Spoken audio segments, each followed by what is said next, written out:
जनाब सदर, पेश करदा करारदाद हम आज़ाद हैं। हमसे मुराद पाकिस्तान में जीता जागता सांस लेता एक एक इंसान, और आज़ाद से मुराद बेखौफ, लेकिन हमारे सरों पर तो हर वक्त खौफ की तलवारें मंडराती हैं। आज़ाद से मुराद खुद मुख्तार, लेकिन हमारे सियासतदान तो कचकोल थामे अमेरिका के सामने अपनी कौम की हमियत का सौदा करते हैं।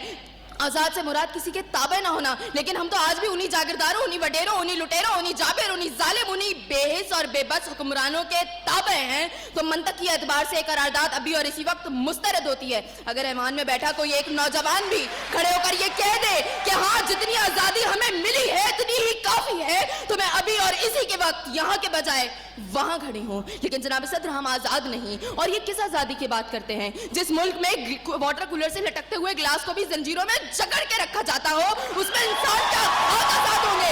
जनाब सदर, हम आज़ाद नहीं हैं। जनाब सदर, असल में मवाफकत में आने वाली मुकर्ररा खुद को डिज्नीलैंड की प्रिंसेस समझती हैं, क्योंकि ये जो कहानी हमें सुनाती रही वो पाकिस्तान तो हमने कभी देखा ही नहीं। जनाब सदर, जिस मुल्क के सियासतदानों की तरक्की का आलम ये हो कि उनकी दौलतों में दिन दुगनी और रात चुगनी होती हो और तरक्की का दारोमदार ये हो, तो फिर मैं कैसे कहूँ कि हम आज़ाद हैं? जिन मुल्क के सियासतदानों के नाम पनामा लीक्स में लीक होते हो और स्टोर मचने पर फकत अवाम को लैपटॉप स्कीम का लॉलीपॉप दे जाता हो, तो मैं कैसे कहूँ कि हम आज़ाद हैं? जनाब सदर, जिस मुल्क की हुक्मरानी और हुकूमत का ढांचा तक बैनुल अक़वामी इस्तेमार ने बनाया हो, तो फिर मैं कैसे कहूँ कि हम आज़ाद हैं? जिस मुल्क का अदलिया का सिस्टम तक किसी और का लिया हुआ हो, तो मैं कैसे कहूँ कि हम आज़ाद हैं? जनाब सदर, और जिस आज़ादी की ये बात कर रही थी, जिन हरी झंडियों की ये बात ये कर रही थी, जब कल यही झंडियाँ हमारी पैरों के तले रोती जाएंगी और कोई उनको उठाने वाला ना होगा, तो फिर मैं इनसे पूछूंगी कि अरे कौन सी आज़ादी?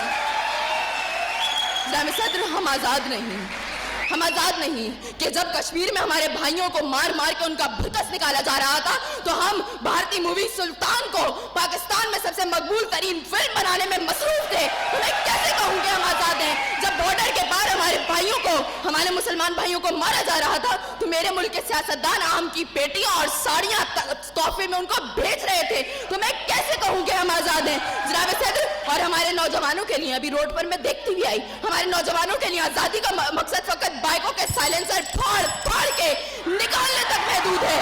तो मैं कैसे कहूँ कि हम आज़ाद हैं? और जनाब सदर, जिस आज़ादी की ये बात करती है, शायद वो फकत सिर्फ दहशतगर्दों को हासिल है, क्योंकि उनका जब जहां जिसको दिल चाहता है मार देते हैं और बड़ी आज़ादी से आकर मीडिया पर कहते हैं हाँ, जिम्मेदारी कबूल। तो जवाब में हमारे सियासतदान फकत मुजम्मत करके नजर आते हैं। अरे कौन सी आज़ादी जिस देश में हर सिमत बर्बादी के साए हों और मुल्क के हर कोने में जुल्म और जबर के बादल छाए हों? तो मैं कैसे खुद को आज़ाद कहूँ जहाँ हक को हक कहने में ज़बान मेरी थर्राती है? मैं उस देश का बाकी वासी हूँ जहाँ मौत खुशी से आती है। मैं खुद हूँ आज़ाद।